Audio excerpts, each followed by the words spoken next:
है, कहां है, कैसे मिलता है, किसने देखा है? ये प्रश्नवाचक चिन्ह पूर्ण रूप से हटाने के लिए अवश्य सुनिए जगत गुरु तत्वदर्शी संत रामपाल जी महाराज के अमृत वचन, सर्व पवित्र धर्मों के पवित्र शास्त्रों के आधार पर। तो कहने का भाव ये है कि सतयुग, त्रेता, द्वापर में अब जो ये परमात्मा ने कलयुग में आकर जो मुहिम चलाई है, ये पूर्व निर्धारित थी। और आप वो पुण्यकर्मी प्राणी हैं जो आपकी शरण में आ गए, अब अरिया बात समझ में आ गई। और जितने लेट आवेंगे ना उतने रोया करेंगे, अरे ऊपर न मुंह करके आप देख लेना, आपके सामने दिखा दूंगा। क्योंकि वहां भक्ति है नहीं, तो आपके साथ वो भगवान उसी पिछले जन्मों से लगा हुआ है। जैसे नानक साहब जी की आत्मा अम्बरीश राजा थे, वहां मिले उनको जाके, पर मालिक की बात तो स्वीकार नहीं करी, लेकिन प्रेरणा भक्ति की होगी। नाराज पाके कौन भक्ति करे? मालिक ने प्रेरणा दी, साधु बन के गए, उनके घर रुके। शुरू में जवान अवस्था थी, बहुत देर तक बात समझ में आई। फिर ऐसी आई कि चल जैसी भी कर रहा था करके कुछ तो पुण्य कमाए, कुछ दिन तो स्वर्ग में रह गया उल्टा। फिर राजा जनक को मिले, फिर वही आत्मा नानक देव बने, वहां पहुंच गए। बेई नदी पे गोष्ठी करी, पहले उनसे ज्ञान समझाया, लेकिन पुराना रंग गणा था, नहीं समझ में आया। तो फिर सतलोक लेकर गए उस प्यारी आत्मा को। सतलोक में परमात्मा को देखा, और वही भगवान फिर काशी में कपड़ा बुनता देखा। तब कहा था, फाई सूरत मुलुक की वेश, ए ठगवाड़ा ठगी देश, खरा सियाणा बोता बार। ये दानक रूप रहा करता, नानक साहिब जी ने कहा था। ये गुरु ग्रंथ साहिब के अंदर 24 नंबर पृष्ठ के ऊपर ये पूरा शब्द लिखा हुआ है नानक साहिब जी का। तो पुण्यात्माओं, कबीर साहब कहते हैं, तो आप भी उन्हीं पुण्यात्माओं में से हो। पहले तो परमात्मा ने अपने गवाह बनाने थे कलयुग में। ये 6 गवाह तो दास को याद है परमात्मा के। कौन कौन? जिन्होंने परमात्मा कबीर जी को यहां भी देखा, सचखंड में देखा, सतलोक में, और दोनों जगह ये एक ही पाया।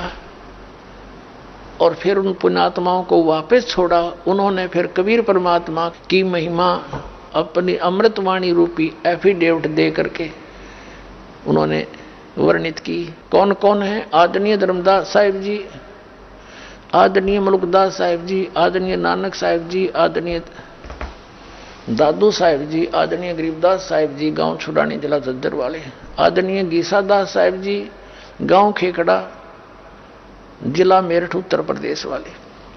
तो ये 6 गवाह तो दास के याद है उस परमात्मा के कि कबीर इज गॉड। जैसे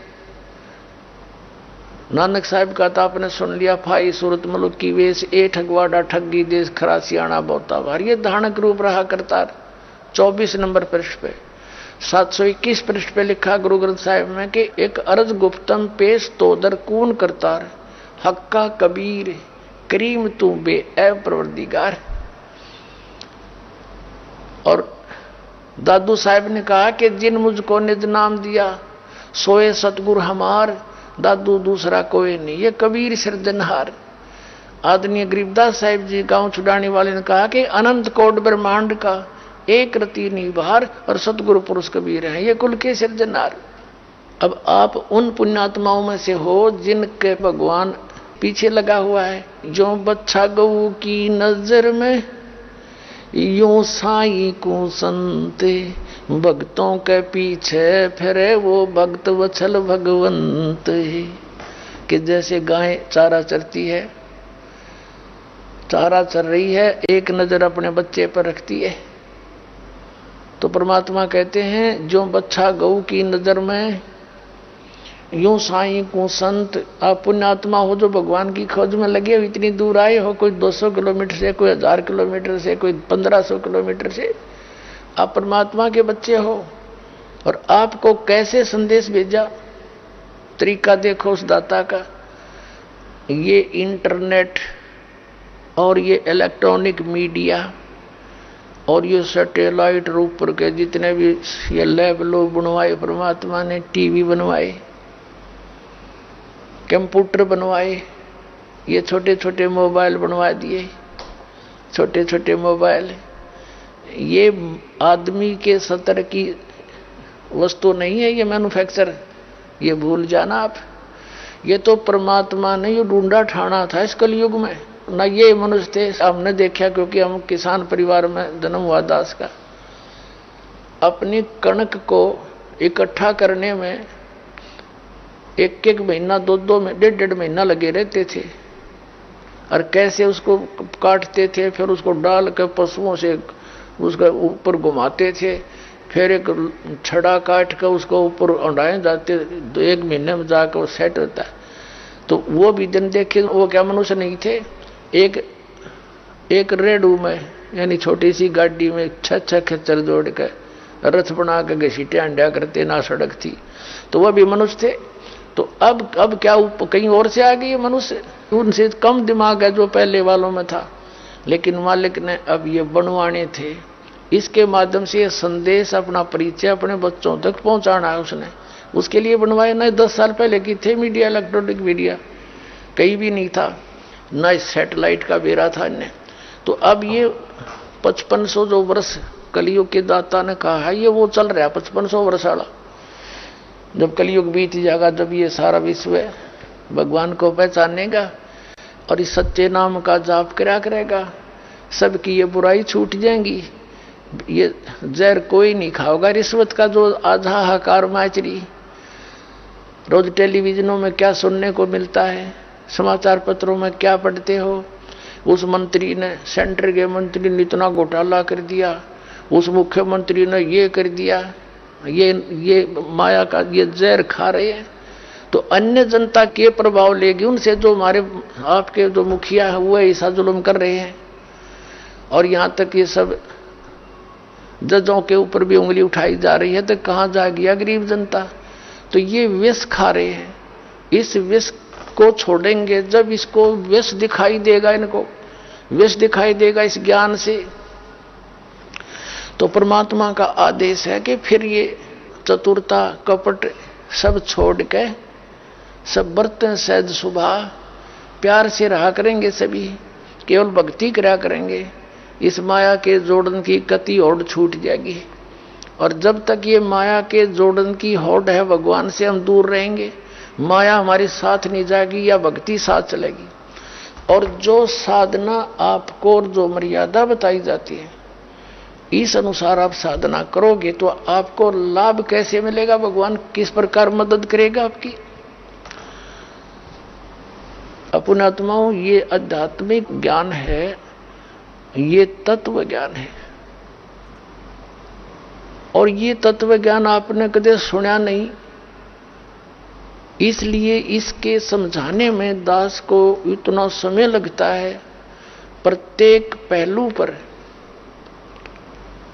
विचार दिए जाते हैं ताकि आपके पिछले संस्कारों पर जो गलत धारण कर रखे उन पर रेग मार लगे। और फिर उसका रिजल्ट निकालने के लिए अभी तक तो यह भूमिका बनाई है दास ने। जो कहना चाहूं था आज के सत्संग में,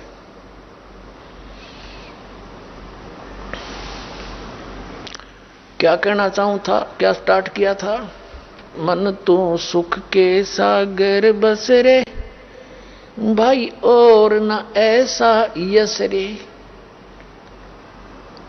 अब संसार की जो जगत की जो परंपराएं और सोच और इच्छाएं हैं वो भक्ति वाले भगत की नहीं रहती, उनके विपरीत हो जाती है। तो जगत समझता है यू भगत मेंटल हो गया, तो परमात्मा कहते हैं कोई बात ना, जगत ने तो उनको तो ज्ञान नहीं, आपको ज्ञान हो गया। उनकी बातों में मत आना, अपना नियम ना छोड़ना, लड़ना नहीं किसी से, मानो ना मानो। आपको दुखी करें हाथ जोड़ के बैठ जा, मालिक से अर्ज करें न सद्बुद्धि दो दाता। ये बालक से बच्चे हैं, ये आपको पहचान नहीं रहे, दास का पहचान मांगे, इतनी सी बात है। अब परमात्मा क्या बताते हैं, जैसे परमात्मा स्वयं आए यहां पर, प्रत्येक युग में आते हैं, वेद गवाही देते हैं, कबीर साहब कहते हैं वेद मेरा भेद है, मैं ना वेदन के माही, और जौन वेद से मैं मिलूं वो वेद जानते नहीं। चारों वेद मेरी ही महिमा का गुणगान कर रहे हैं, लेकिन जिस वेद से, जिस ज्ञान से, तत्व ज्ञान से मैं मिलूं वो वेदों में नहीं है।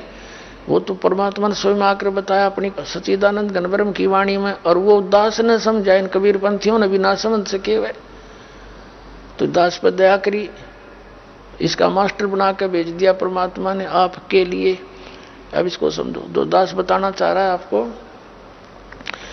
कि और ना ऐसा यसरे, सर्व सोने की लंका थी वह रावण से रणधीरम, एक पलक में राज विराजित व जम के पड़े जंजीर।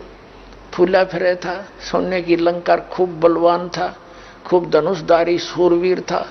रामचंद्र जी के छक्के छुड़ा दिए थे, मरा नहीं था रावण, जिसको हम भगवान करके पूजा करते थे। फिर परमात्मा ने दया करी थी, न किसके नो कहते बोला, उसका भाई ने बता दिया कि नाभि में तीर मार, इसका अमृत है। किसकी नाभि में तीर मार, वो अनजान था, खूब कोशिश कर ली थी, बीच में काट देता। तो परमात्मा ने कहा था कि उसका निशाना अभी तीर हमने मरवाया था, उसका व्यौतना था। राम का तो इतना सूरवीर था वो। तो क्या बताते हैं कि आप एक छोटी सी कोठी बना लोगे, एक कार ले लोगे और 2-4 प्लाट की तक खरीद के घेर लोगे, आप मर जाओगे, मुक्त 84 लाख योनियों में कुत्ते गधे बनकर वहां सैर सपट्टे करते फिरोगे। तो और वो कहते हैं वो देख, सर्व सोने की लंका थी रावण से रणधीरम, एक पलक में राज विराजियो जम के पड़े जंजीरम। 1 सेकंड में यम के दूत जकड़ के ले गए उस रावण ने। और बहुत सी उदाहरण देते हैं कि दुर्योधन से राजा होते संग कोत्रबाई। अब तक किसी के 2 भाई की तो छोटे मोटे अच्छे पोस्ट हो जाए या वैसे पहलवान से हो जाए, वो धरती तो हिल देगा हमें। परमात्मा कहते हैं उसके 101 भाई थे, दुशासन जैसे योद्धा भी थे उसके साथ, और 11 क्षौणी सेना साथ चले थी, और दे ही गीद ना खाई, कुत्याली मौत में रहा किते। आगे क्या बताते हैं फिर इसका निष्कर्ष निकालते हैं दाता। भाई काशीपुरी जैसे आदरणीय गरीबदास साहिब जी को परमात्मा मिले, और उन्होंने कबीर सागर में ये स्पष्ट किया हुआ है कि धर्मदास जब 5500 वर्ष बीत जाएंगे ना, जब यह बात क्लियर होगी, जो सच्ची होगी, जो मैं आज बता रहा हूं कि गरीबदास जी का पंथ कबीर नाम से ही चलेगा, वो बर्मा पंथ होगा। और उस बर्म पंथ में मेरी महिमा की वाणी पुनः उस गरीबदास द्वारा प्रकट होएगी, क्योंकि कबीर सागर में और मेरे वाले पंथ में घुस के ये काल के दूत उसमें कुछ परिवर्तन करेंगे अपनी सोच अनुसार, काल प्रेरित होकर। तो उसकी पूर्ति के लिए मैं अपनी महिमा की वाणी पुनः प्रकट कराऊंगा गरीबदास जी के द्वारा। तो गरीबदास जी बता रहे हैं अपने आत्मा परमात्मा जो रोल कर गए थे वो हमारे लिए करके गए थे। एक दानक के घर में, जुलाहे के शूद्र के घर में प्रकट होना, आना, यानी वो उठा ले गए जंगल कमल के फूल से, सतलोक से चलकर आए थे, भगवान सहस्रीद आए थे। और फिर एक आम व्यक्ति जैसा काम करके दिखाया, देखो मैं भी सबसे गरीब निर्धन, कपड़ा बुनने वाले से पूछकर देखो, हाथ से कपड़ा बुनने में 1 हफ्ते में जाके एक चादर बनी जाया करती थी, दोहर मुश्किल 10 दिन लग जाते, 15 दिन। और उसकी कितना मेहनताना मिलता था बुनाई का, 58-54 मुश्किल थे, और उसी से गुजारा करते थे। तो परमात्मा कहते हैं भक्ति करो, जैसे परमात्मा उदाहरण पेश करके, सत भक्ति करो, नियमित रहो, बुराइयों से बचो, चोरी उचक्का किसी प्रकार से कोई धन इकट्ठा ना करो, रिश्वत पत लो, और ये साधना मेरी भक्ति करते रहो, फिर देखना जब तेरे ऊपर आपत्ति आवेगी। कहते हैं कल्पे कारण कौन है, कर सेवा नी काम, मन इच्छा फल दूंगा जब पड़ा मेरे तय काम। अब क्या बताया भगवान ने, एक लीला की थी।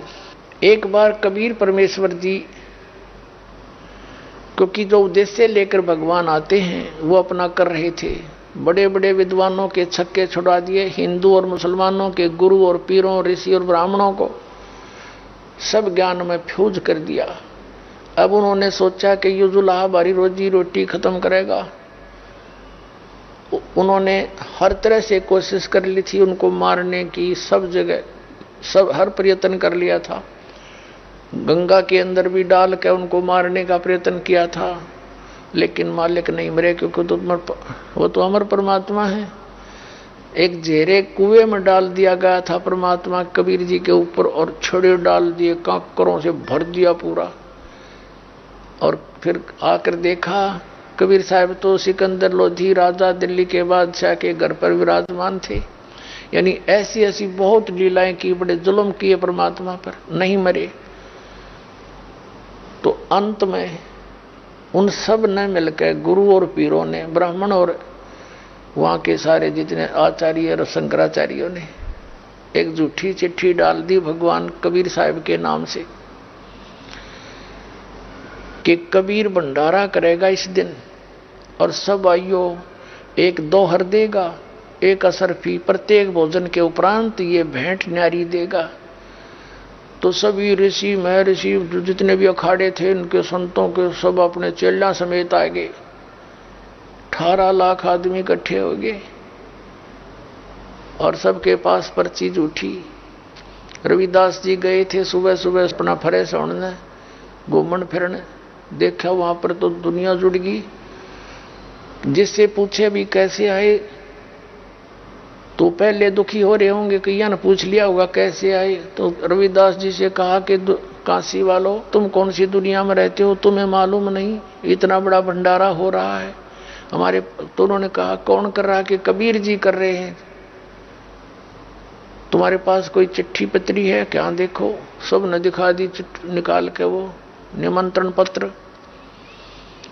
अब रविदास जी ने उन्होंने बता दिया कि ऐसे ऐसे कबीर है, जुलाहा ऐसे ऐसे नीरू का पुत्र। जुलाहा तो ना लिखा, जुलाहा लिख दो तो ना हो, क्योंकि पंडित जी थे। कबीर पुत्र नीरू, काशी शहर फलानी कॉलोनी। रविदास जी, आदरणीय रविदास साहब जी तो वापस आ गए, कहाँ के फ्रेशों थे, और जाके कहने लगे महाराज आज तो नगरी काशी छूटेगी अपनी। क्या हुआ? परमात्मा ने पूछा कि ऐसी ऐसी दुनिया आ रही है, अंत नहीं, कितनी दुनिया जनता आ गई, सारे ऋषि, ये साधु संत महात्मा और काशी वाले लोग भी नरे आमंत्रित हैं, सबके पास चिट्ठी है। अब तो भगवान अंत आ गया, हमने चलना पड़ेगा कहीं।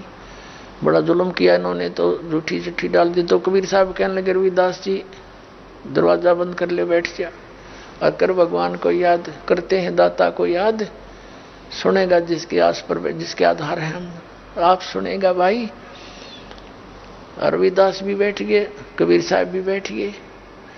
अब वहां बैठे हैं रविदास जी के सामने बैठे हैं भगवान, और एक दूसरे रूप में पहुंच गए सतलोक में 1 सेकंड में। और वहां से कहा कि 9 लाख बैल तैयार, वहां से संदेशा कर दिया कि तैयारी करो, कुछ सामान भेजो यहाँ। तो खुद पहुंच गए दाता, केसो बंजारे का रो बनाया केसो। तो वहां परमात्मा पहुंचे तो लाइन ला रखी सतलोक वाले भगता ने, और भक्तों में से बैल बन गए। वही जो अंश है सतलोक के, वो बैल रूप धारण किया और उनके ऊपर सामान लाद दिया। और कुछ अंश मनुष्य, वहां मनुष्य रूप तो है ही, उनके साथ सेवादार बन के आ गए। और अगले ही पलक में वह यहाँ पृथ्वी पर आ उतरे, भंडारा शुरू कर दिया। वहां बैठे रविदास जी और कबीर साहब जी। उधर से एक पत्र भेज दिया सिकंदर लोधी के पास, दिल्ली के बादशाह के पास, क्योंकि दिल्ली के बादशाह कबीर जी के शेष हो गए थे। उनको एक असाध्य रोग था, कबीर परमात्मा की कृपा से वो ठीक हो गया था, उसका कोई विकल्प नहीं रहा था, मृत्यु शेष थी। तब मालिक ने आशीर्वाद मात्र से ठीक किया था। और भी बहुत सी ऐसी लीलाएं उसके सामने हुई थी, वह बहुत श्रद्धा रखता था। तो सिकंदर लोधी के पास भी पत्र भेज दिया कि वो आ जाएगा और देख लेगा, क्योंकि यहाँ दुनिया इकट्ठी होगी, कबीर भाग जाएगा। उन्हें ये सोची थी। जब सिकंदर लोधी आया, वहां पर भंडारे शुरू हो रहे, साथ में शेख तकी नाम का एक विशेष विघ्न की जड़ था। वो सिकंदर लोधी का धार्मिक गुरु था मुसलमान, और जिसके आदेश से ही वो सिकंदर लोधी सारे काम कर रहा था, और वो ही सारा कुछ संचालक था उस सारे परमात्मा को परेशान कराने का। कौन? शेख तकी नाम का एक धार्मिक पीर था। अब उस शेख तकी ने तन्नो सोचा था कि कबीर तो भाग गया होगा, कबीर जी तो, अरे आज पता लग जाएगा सिकंदर ने उसने अल्लाह क्या करता, अल्लाह का दूत मानना था। और वहां कर देखा भंडारा चल रहा, जय जयकार हो कबीर की, जो भी रोटी खावे खाना खावे 100 गुण गावे। शेख तकी ने तो कलेजा पकड़ दिया, बैठ गया न्यू का न्यू, क्यों तो ना गया, भंडारा कितना है गया इसके पास। और उन्होंने बताया कि वो बैठा है कि वहां पर कोई बंजारा है, बहुत बड़ा सेठ है, टेंट में बैठा है, वो कर रहा है सारा भंडारा।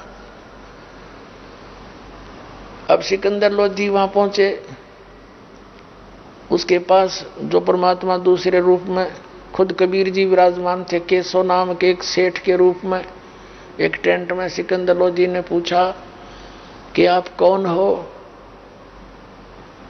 तो केशव रूप में विराजमान, सेठ रूप में विराजमान, बंजारे रूप में परमात्मा ने कहा कि मैं कबीर जी का पगड़ी बदल यार हूं, मित्र हूं।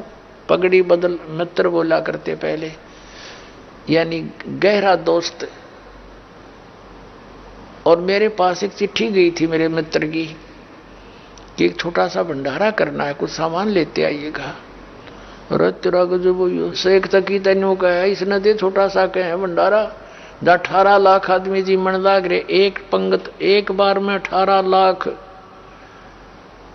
18 के 18 लाख को वो जो खाद्य पदार्थ हमारे हुआ कर भंडारे के, कहते हैं खीर भी, दही भी, हलवा भी, कचौड़ी और पकौड़ी भी, यानी चावल न्यारे, दाल अलग से, सब कुछ जो मांगे, दही बड़े, वो तो भोजन मिल रहा। और जब भोजन खा के उठे, एक दोहर यानी एक कंबल होता था, कंबल समझ लो आजकल बहुत बढ़िया कंबल हो, ऐसी दोहर होया करती थी बहुत टॉप की, एक दोहर और एक असरफी सोने की, यानी 10 ग्राम सोना आज तक आप पता होगा 40,000 का हो रहा होगा। एक खाने वाले को एक दोहर, एक असरफी, और भोजन वो निरा खाए का पेट। तो वो ऐसे विदा भी कर रहे हैं, दूसरी टाइम खाओ, जब भी 6 बार खाओ दिन में, 6 बार ऐसे ही दे रहे थे। और इसको छोटा सा भंडारा। अब शेख तकी का तो बस हार्ट अटैक तो है, नरकसर ही नहीं। अब सिकंदर लोधी ने पूछा उस केशव रूप में विराजमान भगवान से कि वो कबीर जी क्यों नहीं आए यहाँ पर। तो उस केशव रूप में परमात्मा ने कहा, केशव ने कहा उनका दास जो बैठा है, मौज है उनकी, आऊंगे जब आ जाऊंगे, या सारा काम सुचारू हो रहा है। तो सिकंदर लोधी ने कहा मैं तो दर्शन करके भोजन पाऊंगा, दर्शन करके आऊंगा। वहां पहुंच गया, हाथी में बैठ कर सीधे कबीर साहब की झोंपड़ी पर जाके दस्तक दे दी। अब रविदास जी कहने लगे महाराज दिक्कत है, आगे लोग यहाँ पर कहेंगे बाहर चलो, क्यों लुक कर बैठे हो, क्यों चिट्ठी डाली थी। परमात्मा बोले बोला मत, सांस गोट ले, दरवाजा खोलिए ना, क्वाड पीट कर चले जाएंगे, अपना के लेंगे। और रात ने मैं चला जाऊंगा रविदास नगरी ने छोड़ के, ये ना जीण दे मेरे को, इनने तो मुझे परेशान घना कर दिया। अपने मुंह बोले माता पिता और बच्चों को लेकर मैं निकल जाऊंगा, या आज रात हो लड़ दे किसी तरह। अब इतना कह रही थी, फिर आवाज करी कि महाराज दरवाजा खोलो। कौन है भाई? अंदर से आवाज आई करी परमात्मा ने कि सिकंदर लोधी दिल्ली का राजा आपका दास बोल रहा है, आपके दर्शन करना चाहता है। तो परमात्मा ने अंदर से कहा कबीर जी ने कि राजन अब मैं बाहर नहीं निकलूं, मैं तो रात को काशी छोड़कर जाऊंगा, मेरे साथ तो इन हद कर दी। मैं गरीब व्यक्ति कपड़ा बनकर अपने परिवार की शुद्ध कर लेता हूं। मालिक का परिवार नहीं था, एक लड़का एक लड़की मुर्दे जिंदे किए थे, और स्वयं उस नीरू और नीमा जो माता पिता थे, मुंह बोले, उनको कमल के फूल पर लहर तारा तालाब में परमात्मा सतलोक से आकर प्रकट होकर मिले थे बालक रूप में। कहा कि मैं अपने बच्चों को, अपने परिवार को लेकर निकल जाऊंगा भगवान, अब मैं इन सितम को सहन करने में असमर्थ हो चुका हूं, मैं इनका भला करूं या मेरा बुरा करते हैं। तो सिकंदर लोधी ने कहा कि भगवान, इस दास को आप अब नहीं मिसगाइड नहीं हो सकता, ये दास आपका, मुझे नहीं बहका सकते, आप किसी और को बहका सकते हो। हे भगवान, एक बार दरवाजा खोलो, आपने ठाठ कर रखे। हे परमात्मा, वहां जय जयकार हो रही है, सब लोग आपका दर्शन करना चाहते हैं, एक बार दर्शन दे दो उनको और मुझे भी दर्शन दो। आपने भंडारा लगा रखा है, आपका मित्र केशव नाम का बंजारा वहां भंडारा कर रहा है। तब कबीर साहब ने कहा, रविदास जी खोल दे खिड़की, दरवाजा खोल दे। दरवाजा खोल दिया। सिकंदर लोधी ने दंडोत प्रणाम किया समेत मुकुट के चरणों में और कहा, मालिक एक बार चलो तो, आपके दर्शन के अभिलाषी हैं लोग, आप दया करो दाता, दर्शन दो, देखो वहां भंडारा चला रखा आपने। तब कबीर साहब बाहर निकले ना, जब कुटिया थे, गरीबदास साहिब जी ने वर्णन किया है कि ऊपर आकाश से फूल बरसन लगे परमात्मा के ऊपर। बोलो सतगुरुदेव।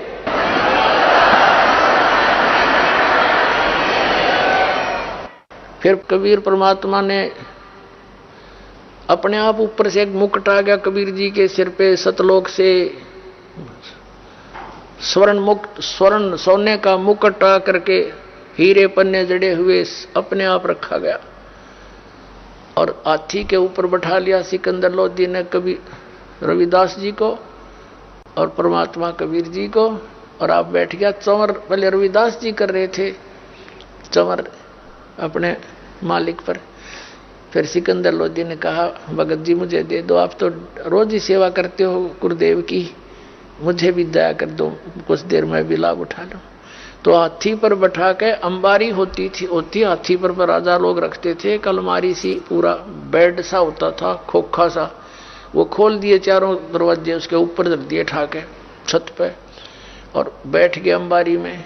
संवर करते हुए आ रहे हैं, लोग देख रहे हैं कौन है कबीर के, वो बैठा मुकुट पहरे, और ये पीछे कौन है कि राजा है सिकंदर लोधी, उन पे संवर कर रहे हैं।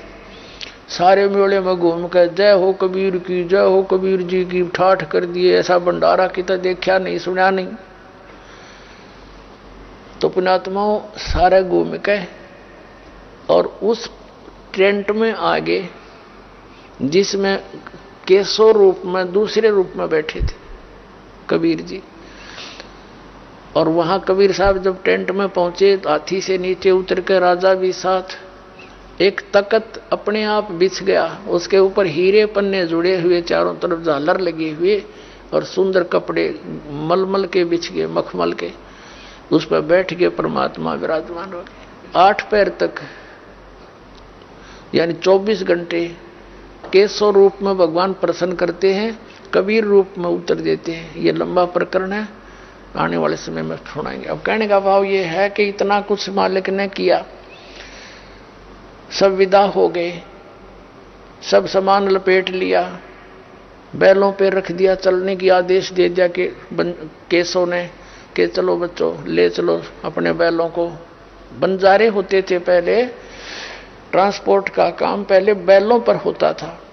बैलों पर गधे की तरह बोरा डाल देते थे, उसमें खांड या कणक एक मंडी से लाते थे, दूसरी में महंगा सस्ता जो होता था इसे बेचा करते थे, ट्रांसपोर्ट करते थे। फिर गाड़ियां चल पड़ी थी, बैलगाड़ियां। तो उससे पहले बंजारे जो होते थे वो ऐसे बैलों से व्यापार किया करते थे, बंजारे, बनज करने वाले यानी सेठ। तो ले चलो भाई, दरिया का पानी एकदम नीचे उतर गया, गंगा का पानी घुटनों रह गया, नहीं तो फुल स्विंग पर चल रहा था। सब बैल निकल गए, बंजारे निकल गए, वो पानी फिर भर गया। कबीर साहब वहां खड़े, दूसरा रूप केशव खड़ा, सिकंदर लोधी खड़ा, शेख तकी खड़ा, और भी बहुत से लोग दर्शक खड़े कि ये कबीर है, ये है वो कबीर जी। तो सिकंदर लोधी ने कहा कि केशव आप तो जाओ, आपका तो काफिला बहुत दूर जा चुका होगा, पीछे रह जाओगे। इतने में क्या किया, इधर देखा, दूर तक न दिखे थे, दूर तक की तो बैल दिखे नहीं तो 9 लाख बैल ये तो 10 किलोमीटर तो ही कवर करें, और वहां एक कुछ कोई भी दिखाई नहीं देता। तुम देखिए कहाँ गई वो सभी। तब कबीर साहब ने कहा वो परमात्मा के बच्चे गए सतलोक से आए थे, और उधर से जो वो था केशव कबीर साहब के अंदर समा गया। उनको देखते देखते कि अकेले कबीर साहब रह गए। बोलो सतगुरुदेव।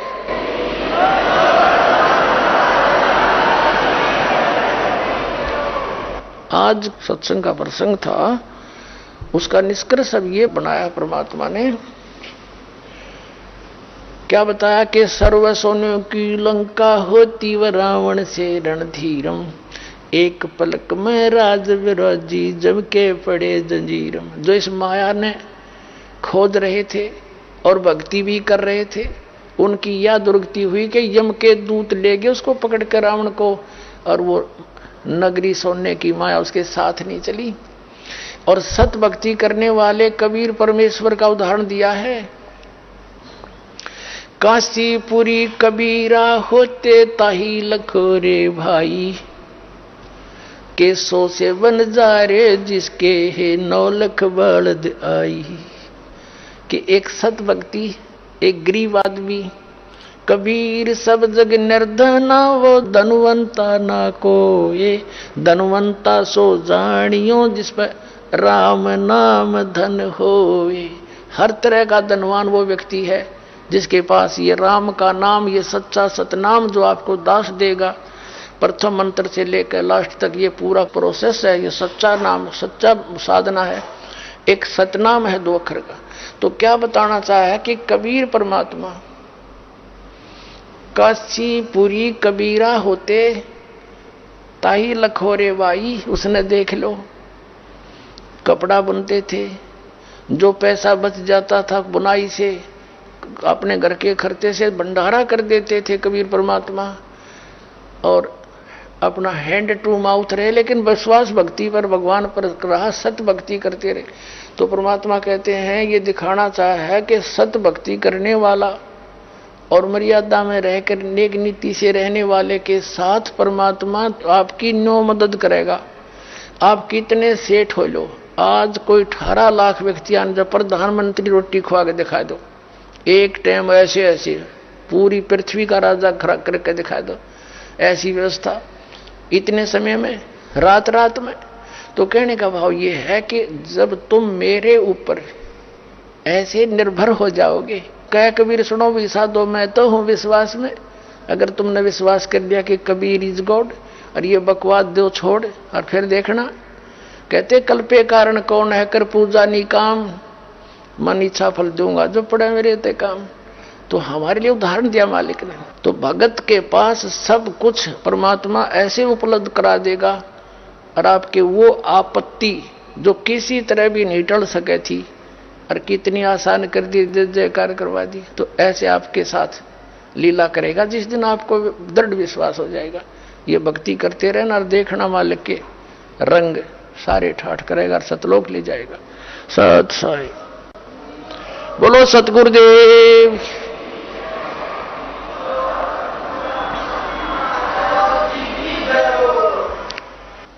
परम पिता परमात्मा पूर्ण ब्रह्म सर्व सृष्टि रचनहार कबीर देव कबीर साहेब जी, ये हम सब आत्माओं के जनक हैं, ये सब के सृजनहार हैं। वो हमारे पिता हैं और हम यहाँ काल के जाल में रह रहे हैं। हम बहुत भयंकर स्थान पर यहाँ इस काल के लोक में निवास कर रहे हैं। इस काल भगवान ने, जिसको ब्रह्म कहा जाता है, ज्योत स्वरूपी निरंजन भी इसी को कहते हैं, इसने हमारे साथ एक बहुत बड़ा धोखा कर रखा है। उस पूर्ण परमात्मा का नामो निशान मिटा के इसने अपने आप को यहाँ भगवान सिद्ध कर रखा है। और अपने 3 पुत्रों को यहाँ का व्यवस्थक बना रखे। जितने भी ऋषि महर्षि संत हुए हैं वे श्री विष्णु और श्री शंकर जी की उपासना को ही दृढ़ करते रहे। किसी किसी की बुद्धि ब्रह्म तक पहुंची, और ब्रह्म कौन है? ये काल है, सरपुरुष है।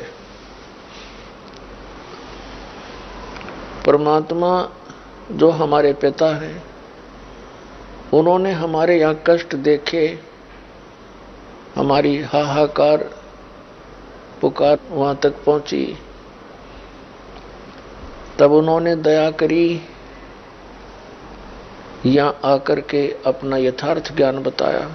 सतगुरु आए दया करी, ऐसे दीन दयाल, बंदी छोड़ वृद्धास का, जठरगनी प्रतिपाल।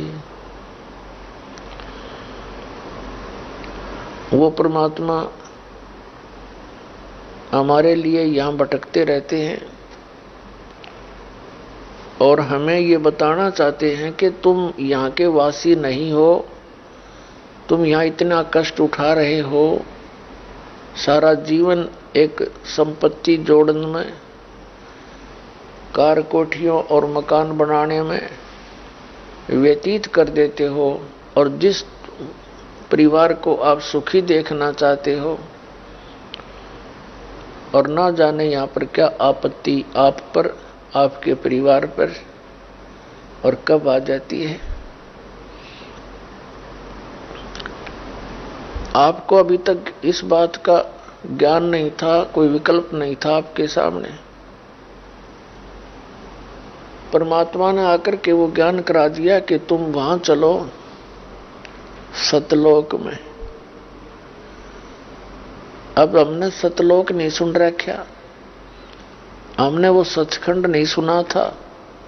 परमात्मा ने आकर के हमें वो सचखंड सतलोक की जानकारी बताई। उसके विषय में फिर अन्य हमारे धर्मगुरुओं ने ये कहा कि ये झूठ बोलता है कबीर, ये मनमुखी मनगढ़ंत कहानियां सुना रहा है। श्री कृष्ण और श्री विष्णु, श्री राम और श्री ब्रह्मा और श्री शंकर जी, विष्णु जी से ऊपर कोई परमात्मा नहीं है। 600 वर्ष पहले परमात्मा कबीर भगवान सतलोक से चलकर आए। उन्होंने अपनी जानकारी, अपने द्वारा रची हुई सृष्टि की जानकारी स्वयं बताई, लेकिन परमात्मा के उस यथार्थ ज्ञान को इन नकली गुरुओं ने हमारे हृदय में समाने नहीं दिया। ये कहा करते थे कि कबीर अशिक्षित है, ये सदग्रंथों को समझ नहीं सका, अपनी उवाबाई वाणी बना करके दुनिया को भ्रमित कर रहा है। तो उस समय इन नकलियों की दाल गल गई, क्योंकि समाज अशिक्षित था, मानव समाज अशिक्षित था, और शिक्षा का अधिकार केवल एक ब्राह्मण वर्ग को था। वही संस्कृत भाषा के पढ़ने के अधिकारी थे, अन्य नहीं थे। और उन ब्राह्मणों का ये समझ में नहीं आया यथार्थ ज्ञान भक्ति मार्ग, क्योंकि उनके पास वो मास्टर की नहीं थी, वो सृष्टि रचना का ज्ञान उनके पास नहीं था। अन्यथा हमारे सदग्रंथों में, पुराणों में, वेदों में, गीता में, इन पवित्र सदग्रंथों के अंदर बहुत कुछ महिमा उस परम पिता की लिखी हुई है, उसके बारे में जानकारी दी हुई है। लेकिन उस परमात्मा के पाने का मंत्र विधि, वो पद्धति नहीं है, वो इस काल भगवान ने नष्ट कर दी थी जब इसको ये कंप्लीट ज्ञान परमात्मा ने दिया था। इसमें से 4 वेद जो आज हमारे पास उपलब्ध हैं, ये निकाल लिए। जो मूल ज्ञान था उसको नष्ट कर दिया इस काल भगवान ने, इस डर से कि यदि इन प्राणियों को उस सतलोक और सच्चे भगवान का, सत साहेब का ज्ञान हो गया तो ये सभी यहां से भाग जाएंगे और तेरा यू बाग उजड़ जाएगा। क्योंकि इसने अपने स्वार्थ व समय यहां पाल रखा है। इस काल भगवान को 1 लाख मानव शरीरधारी प्राणियों का नित आहार करने का श्राप लगा हुआ है। इसने ऐसी गलती सतलोक में की थी, उसके कारण ये हमें यहां अपने स्वार्थवश रोके हुए है। इसके 3 पुत्र हैं। ब्रह्मा जी रजगुण युक्त हैं, विष्णु जी सतगुण युक्त हैं, शंकर जी शिव जी जो हैं ये तमोगुण युक्त हैं। जैसे ये कई आचार्य और शंकराचार्य अब भी समाज को भ्रमित करने की कुचेष्टा कर रहे हैं। कहते हैं सभी तो नहीं, एकाध जो सिर फिरा है वो बोलता है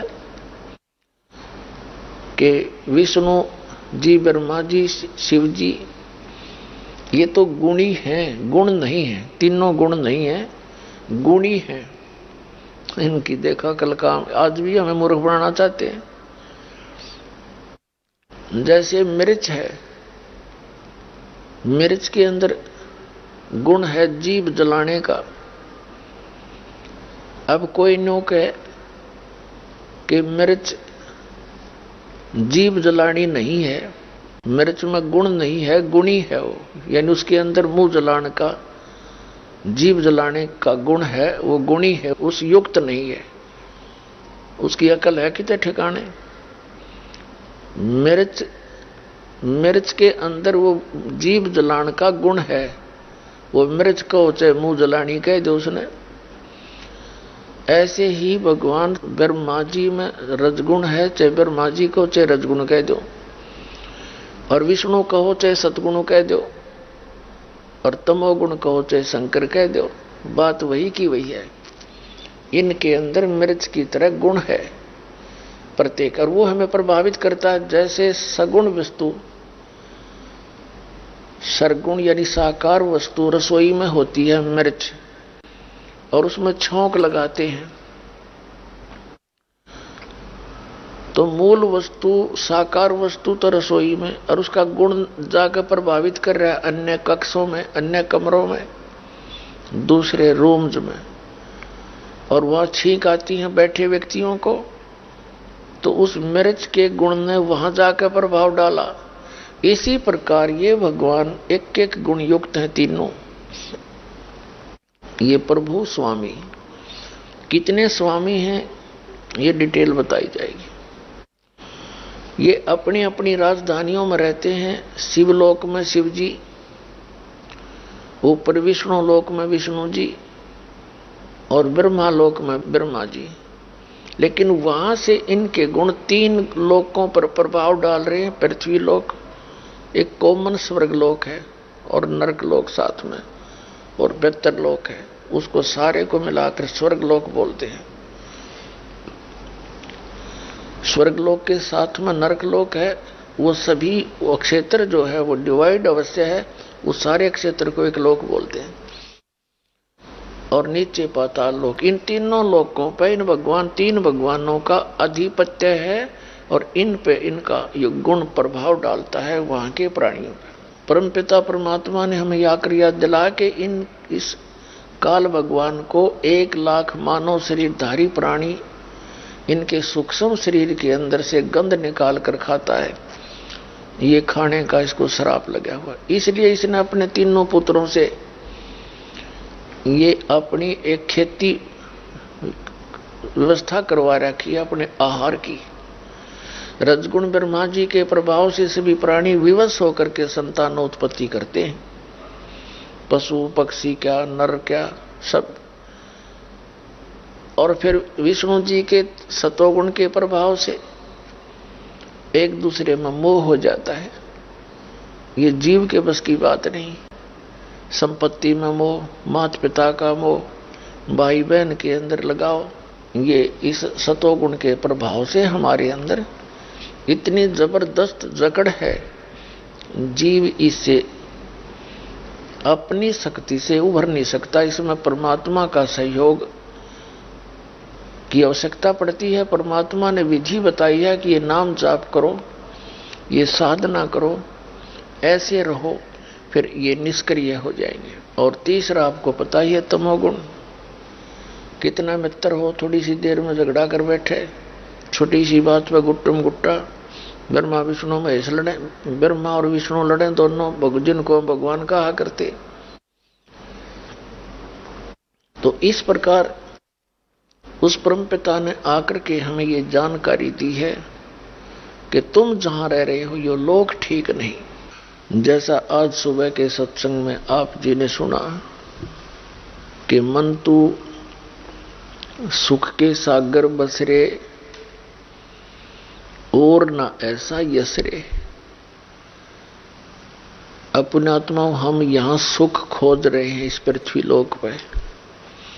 स्वर्ग लोक तो हमने देखा नहीं, सुना अवश्य है। हम यहां भी सुख खोज रहे हैं, जबकि हम ये भी मानते हैं कि सुख तो स्वर्ग लोक में है, और फिर यहां भी सुख की तलाश करते हैं। ये तो परमात्मा ने आके बताया कि ना तो सुख यहां इस पृथ्वी लोक पर और न ही सुख स्वर्ग लोक में। आप यहां काल के लोक में और सुख खोज रहे हो। आप जी ने इस झूठे सुख को सुख मान लिया। कैसा सुख? जैसे एक व्यक्ति के 3 पुत्र थे, उनमें से एक की मृत्यु होगी, पूरा शोकग्रस्त हो गया परिवार। उसके शोक व्यक्त करने के लिए अन्य व्यक्ति आने लगे। शोक व्यक्त करने वाले व्यक्तियों में से एक ऐसा भी था जिसका एक ही पुत्र था और उसी की मृत्यु होगी, और कोई पुत्र शेष नहीं था, कोई वंश भी नहीं था, उसका कोई पोता भी नहीं था। तो उस जिसका एक पुत्र मृत्यु हुआ था, तीन पुत्रों में से, उसको बताया गया कि भाई यहां तो ये सब आना जाना लगा हुआ है और कुछ संतोष करो। देखो ये व्यक्ति बैठा है, इसका इकलौता ही पुत्र था, वो भी मृत्यु को प्राप्त हुआ। अब कुछ बस नहीं चलता, ये तो सबके साथ होता है। आइए अब हम उन श्रद्धालुओं के अनुभव जानते हैं जो जगत गुरु तत्वदर्शी संत रामपाल जी महाराज जी से दीक्षा प्राप्त कर चुके हैं तथा उनके द्वारा बताए गए भक्ति मार्ग पर चल रहे हैं। नमस्कार सर। सत साहिब सर। सर क्या नाम है आपका? सर मेरा नाम सुभाष बघेल है। सुभाष जी आप कहाँ से हैं? सर मैं एटा यूपी से हूँ। सुभाष जी संत रामपाल जी महाराज से नाम दीक्षा आपने कब ली? सर नाम दीक्षा मैंने 19 जुलाई 2013 में ली। सुभाष जी क्या काम करते हैं आप? सर मेरा छोटा सा बिजनेस है, सीमेंट गिट्टी का काम करता हूँ। सुभाष जी संत रामपाल जी महाराज से नाम दीक्षा लेने से पहले क्या आप भक्ति साधनाएं भी करते थे? जी सर, मैं अपने गुरुदेव जी से नाम लेने से पहले बहुत सारी साधनाएं करता था। शुरू से ही, जन्म से ही मैं संत रामपाल जी महाराज से नाम लेने से पहले मैं ब्रह्मा विष्णु महेश की भक्ति करता था। राधा स्वामी पंथ में मैं 12 साल रहा, और इसके अलावा राधा स्वामी पंथ में रहते रहते मैं ब्रह्मा कुमारी 3 साल ज्वाइन किया। ओशो को पढ़ता था, आसाराम जी के सत्संग में जाता था। मतलब ऐसा कोई संत पंथ जहां भी कोई सत्संग होता था मैं उस सत्संग में जाया करता था। लेकिन मेरी जो आत्म संतुष्टि थी, जो मेरे संशय थे वो खत्म नहीं हो रहे थे। तो ये भक्ति करते करते भी जो परमात्मा की चाह थी, जो प्यास थी, वो खत्म नहीं हो रही थी। जो कोई संत मिल जाता था मैं उसकी सेवा करता था, और सेवा करने के बाद मैं उस संत से परमात्मा के बारे में चर्चा किया करता था। तो फिर आपको संत रामपाल जी महाराज के बारे में कैसे पता लगा?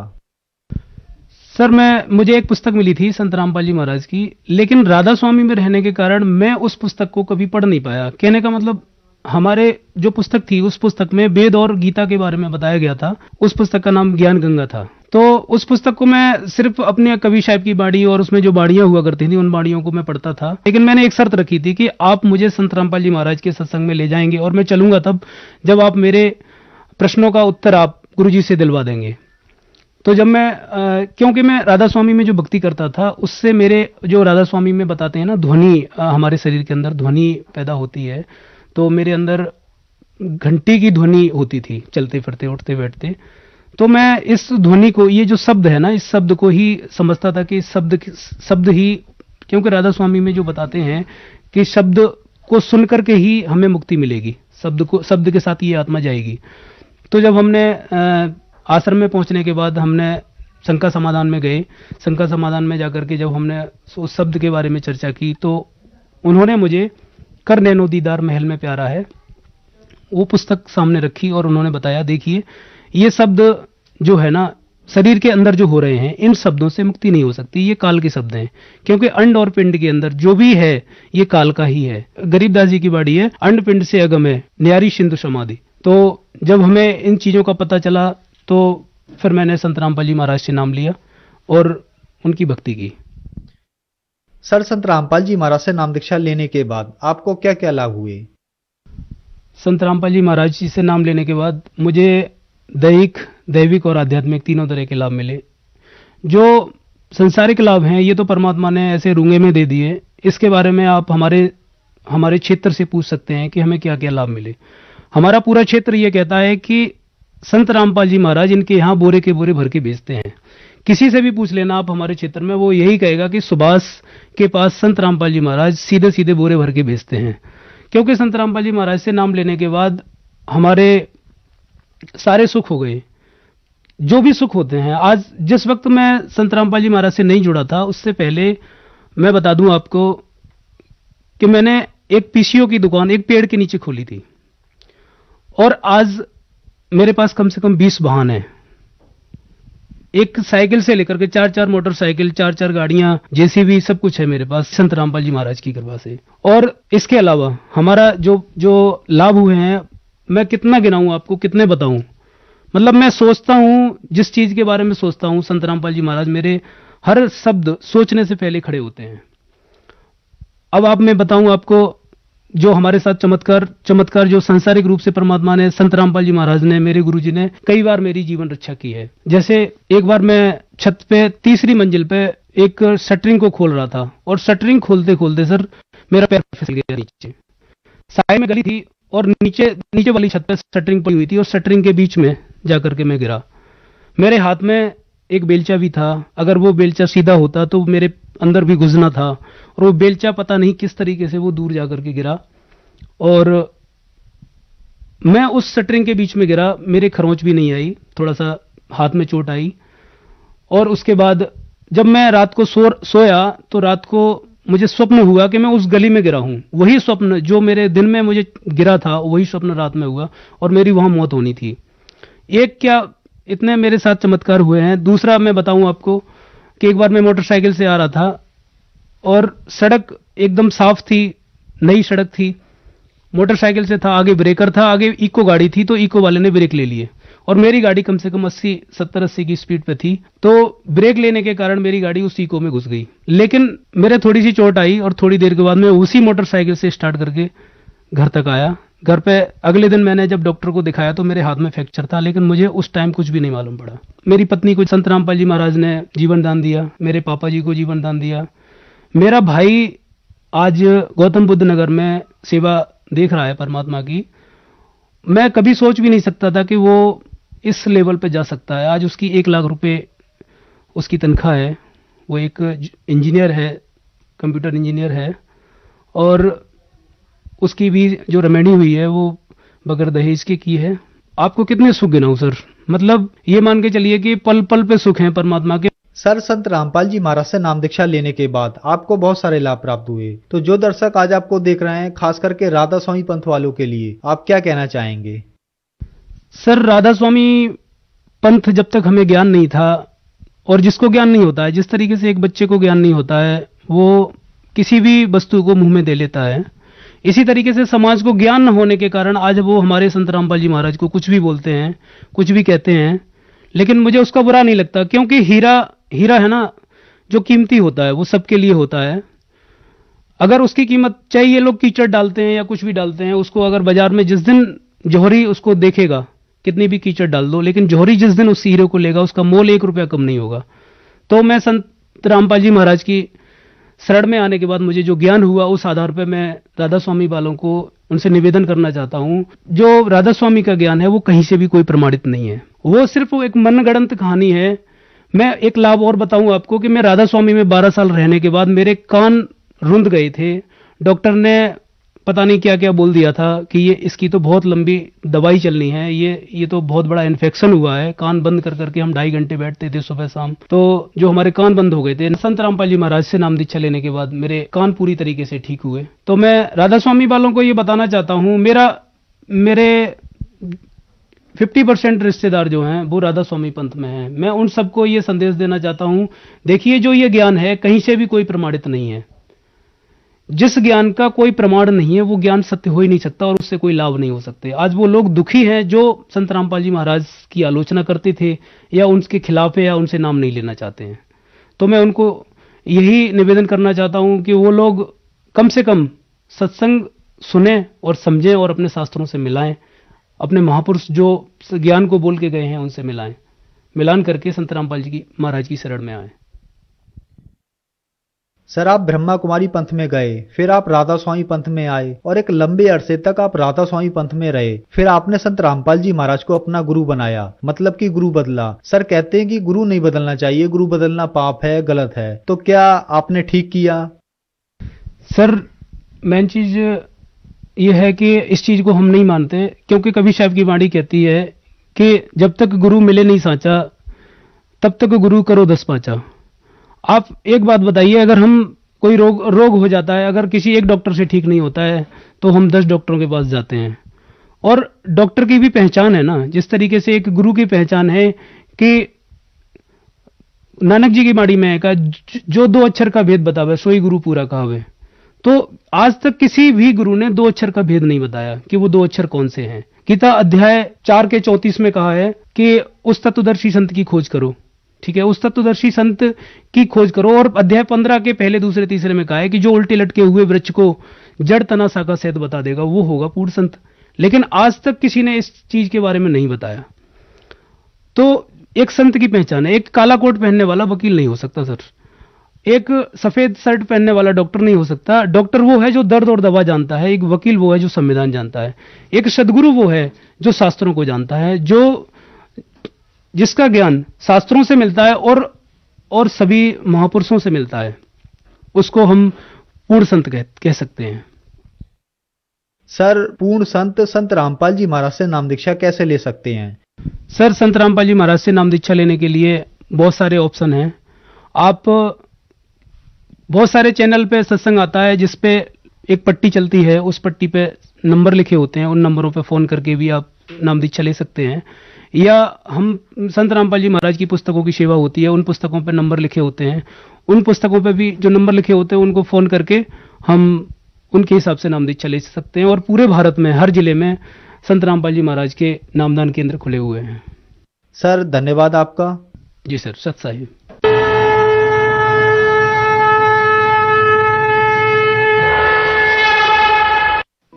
आप सुन रहे थे जगत गुरु तत्वदर्शी संत रामपाल जी महाराज के मंगल प्रवचन।